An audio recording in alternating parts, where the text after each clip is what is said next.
Bonjour et bienvenue dans ce nouvel épisode d'Arcane. Dans la précédente vidéo, je vous avais annoncé que je vous parlerais du héros aux 1000 visages de Joseph Campbell. Mais ce qu'il faut savoir sur l'inspiration, c'est qu'elle nous trouve plus souvent que l'inverse. Voilà pourquoi je m'attaque aujourd'hui à un sujet bien plus brûlant et d'actualité, les IA de génération d'images. À moins de fuir complètement les réseaux sociaux, vous n'avez pas pu échapper à la polémique concernant les IA de génération d'images comme Midjourney ou Stable Diffusion. D'un côté, on trouve les méchantes IA qui cherchent à remplacer l'être humain, et de l'autre, les vaillants artistes qui luttent pour sauver l'art et notre humanité. Si vous suivez mes réseaux sociaux, vous savez que j'utilise Midjourney déjà depuis plusieurs mois. Ces dernières années, j'ai aussi régulièrement eu recours à des dessinateurs rémunérés, j'en ai beaucoup dans mes amis, et j'essaye de soutenir les artistes que j'apprécie dès que je le peux. Je me sens donc très impliqué dans cette polémique, et il me tenait à cœur d'essayer de prendre du recul sur cette affaire afin de s'extraire un peu du manichéisme propre à notre société du spectacle, et d'aborder ce qui me semble être le problème de fond derrière tout ça. Et oui, même si je suis fan de Midjourney, on va défoncer du capitaliste.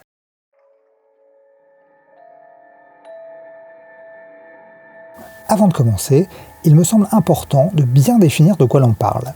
Ainsi, une IA générative, c'est un petit logiciel capable de créer sur un sujet donné.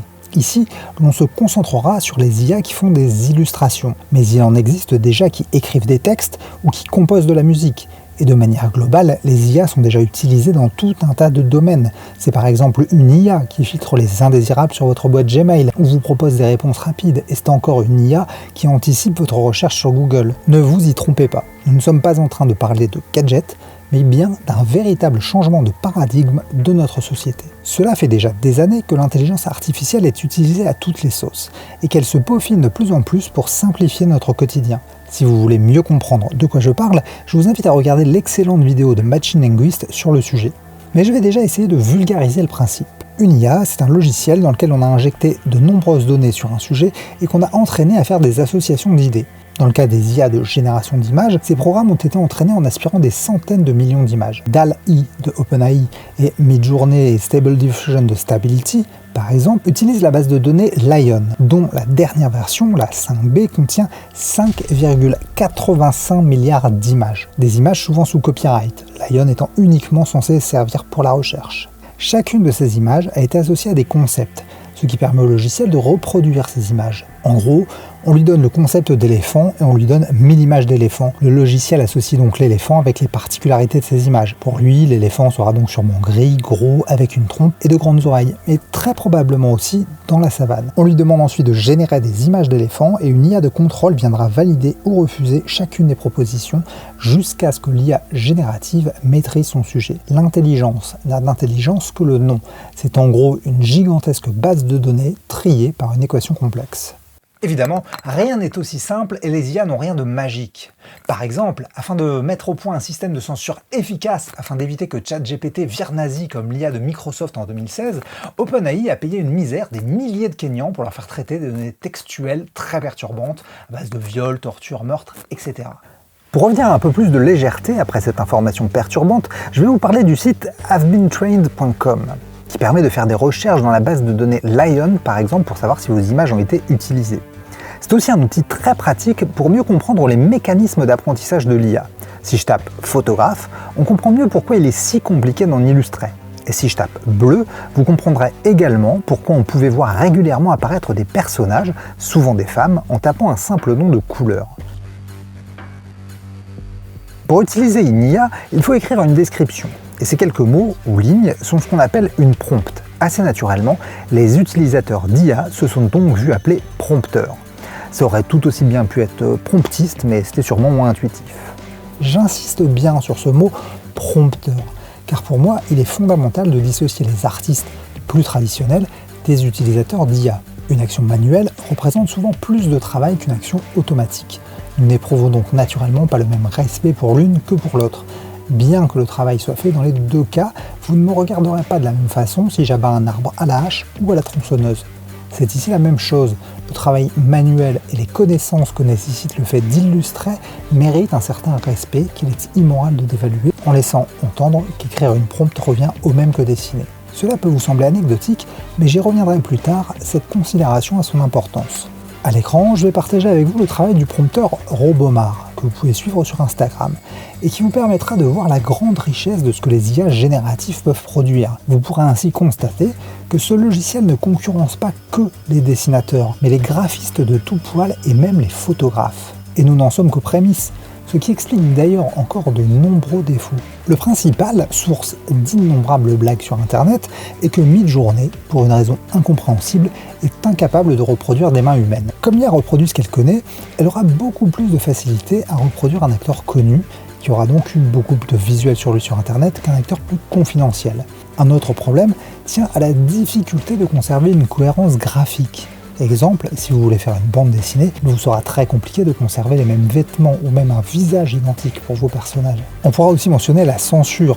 Ainsi, pour des raisons que l'on peut comprendre, le sexe et la violence sont interdits sur Midjourney. Cela peut amener des situations ubuesques comme le fait que vous ne pouvez pas illustrer un cocker noir. En effet, en anglais, ces mots sont trop proches d'une catégorie pornographique, donc c'est interdit. Encore plus incompréhensible, lors de ma précédente vidéo sur l'histoire du tarot, j'ai cherché à représenter le dieu Thoth. En vain, lui aussi était interdit sans que je comprenne pourquoi. Enfin, et ce n'est pas là un défaut, mais juste une réalité technique, une illustration ne se fait pas en un clic. Je vous invite à regarder sur Arte cette interview de Jason Allen, le premier artiste à avoir remporté un prix artistique grâce à une œuvre générée par Midjourney, le désormais célèbre théâtre d'opéra spatial. Il y explique notamment qu'il y a passé plus de 80 heures pour obtenir son tableau. Car si ces logiciels sont extraordinaires pour vous surprendre avec des visuels impactants sur des propositions faibles, ils sont beaucoup plus compliqués à maîtriser lorsque vous avez des attentes précises. Par exemple, imaginons que je cherche à obtenir l'image d'un cheval noir qui galope sur la plage.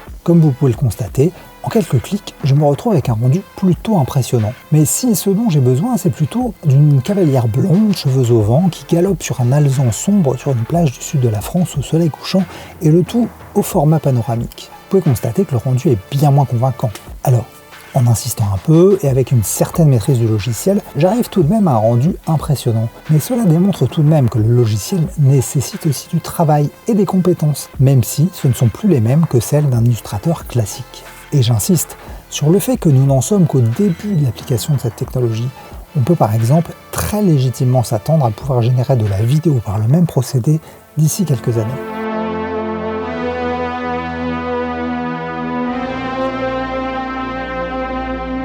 Maintenant qu'on connaît un peu mieux les forces et les faiblesses de ces IA génératives, il est temps d'aborder les problèmes que tout cela pose et ce qui a engendré la polémique.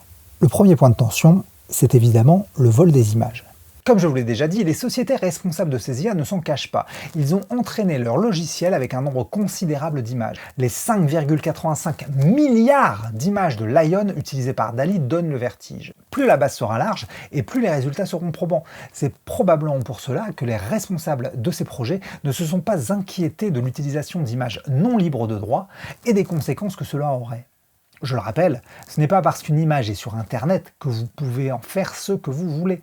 Elle appartient toujours à son créateur et lui seul, selon ses modalités, peut vous autoriser à vous en servir ou pas. Donc, que l'utilisation soit légitime ou non, on se retrouve ici avec une première pomme de discorde, des centaines de milliers d'artistes bafoués de leurs droits d'auteur.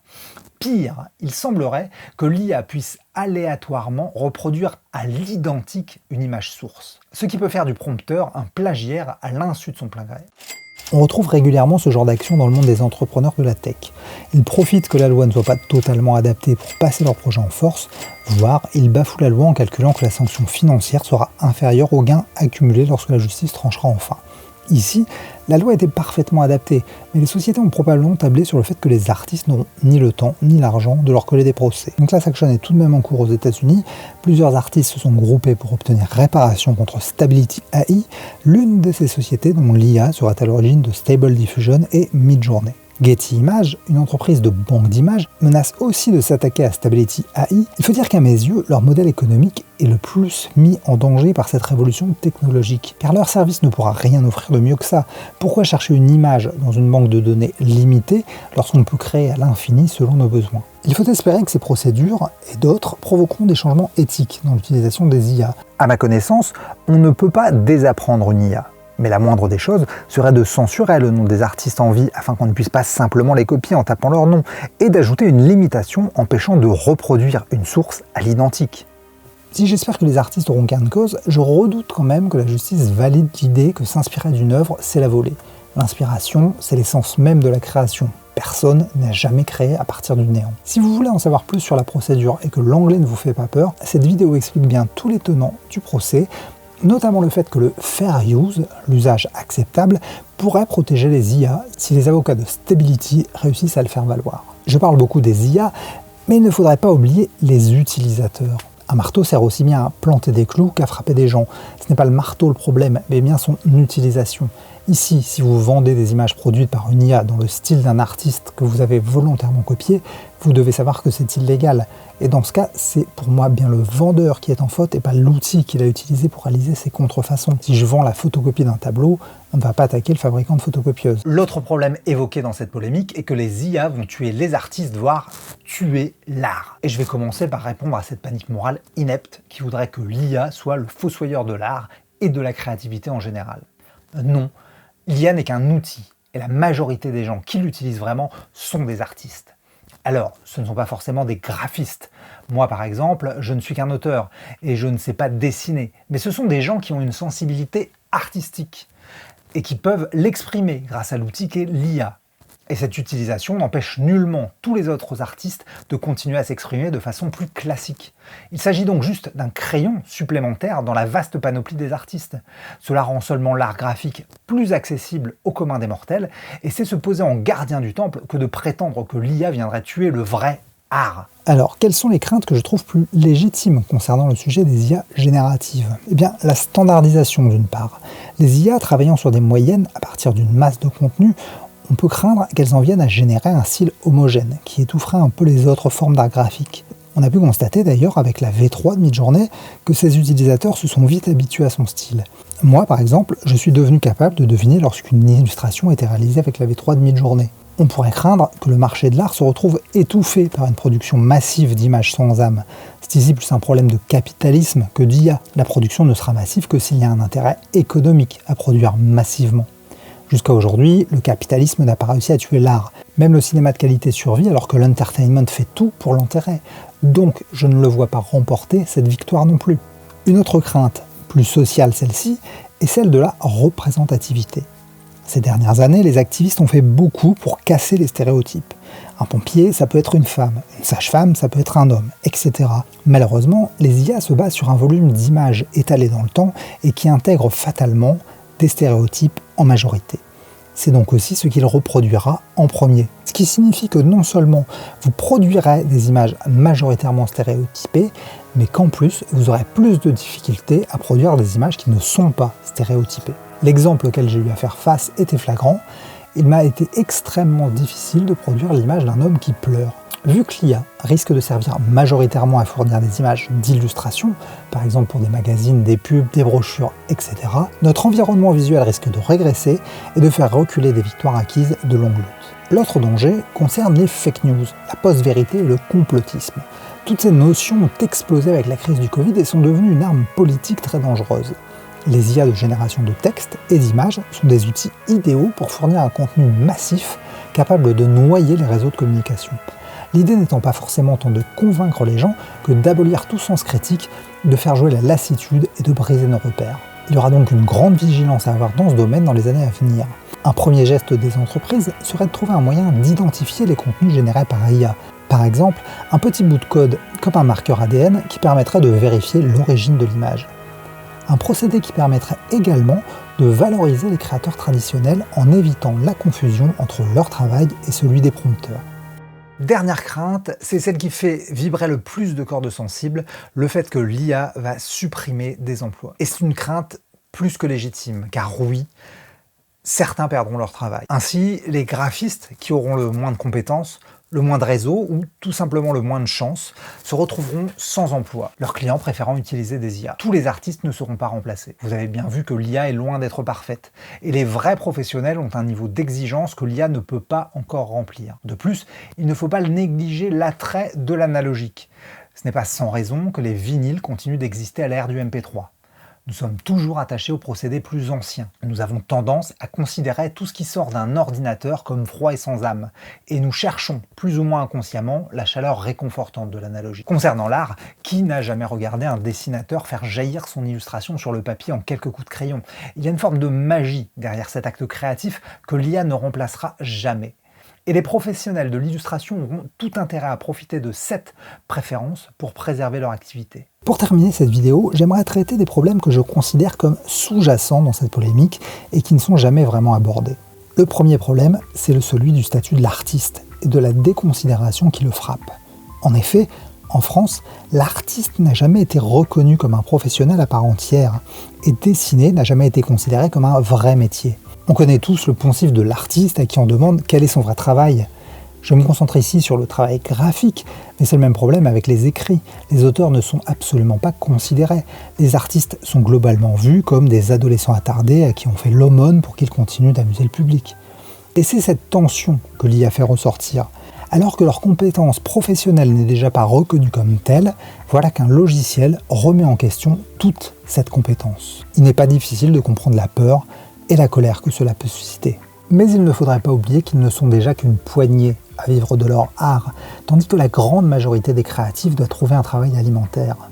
Il ne faudrait pas oublier non plus tous ces métiers disparus avec l'industrialisation, l'automatisation et l'informatisation. Dès lors, le problème n'est pas tant la perte de travail, mais le fait que la perte de travail mette nos vies en danger. Cela fait des décennies que des emplois disparaissent sans que nous nous en émouvions vraiment, et pourtant, les libéraux continuent d'essayer de nous faire croire au mythe du plein emploi, et on continue de stigmatiser les chômeurs, les RMistes et tous ceux qu'ils appellent les assistés. Et pour moi, c'est ici que le véritable sujet se trouve, ici dans le droit de vivre dignement. Qu'il travaille ou pas, chaque être humain devrait avoir le droit de bien vivre, et ce n'est pas nécessairement une utopie. Il faudrait juste enfin penser différemment la société, non pas comme une compétition des uns contre les autres, mais comme une co-construction, une symbiose où chacun apporte sa pierre à l'édifice et où chaque pierre compte pour que le bâtiment tienne. Il faudrait remettre l'humain au centre de nos préoccupations, recréer du lien et arrêter de mettre la richesse comme objectif de vie souhaitable. Pour qu'il y ait un riche, il faut qu'il y ait des pauvres. La richesse, c'est l'ennemi du vivre ensemble. J'espère que cette vidéo vous aura plu. J'ai eu beaucoup plus de mal à la sortir que prévu. J'ai réécrit le texte 5 fois au moins, j'avais toujours trop ou pas assez à dire. Mais je tenais vraiment à en parler car le sujet est important et particulièrement d'actualité, vu comment toutes les conquêtes sociales en France sont attaquées les unes après les autres depuis plusieurs mandats présidentiels. Je n'ai clairement pas fait le tour du sujet, il y aura encore beaucoup à dire, notamment lorsque la justice aura rendu son verdict, mais j'espère au moins que j'aurai réussi à vous aider à mettre les choses en perspective. Si vous voulez en savoir plus, n'hésitez pas à regarder le descriptif de cette vidéo. J'y ai rassemblé l'ensemble des sources qui m'ont permis d'écrire cet épisode. La prochaine émission d'Arcane sera en théorie sur le héros au mille visages, à moins que l'inspiration ne me frappe encore d'ici là. Merci d'avoir regardé cette vidéo jusqu'au bout, faites de l'art et à bientôt.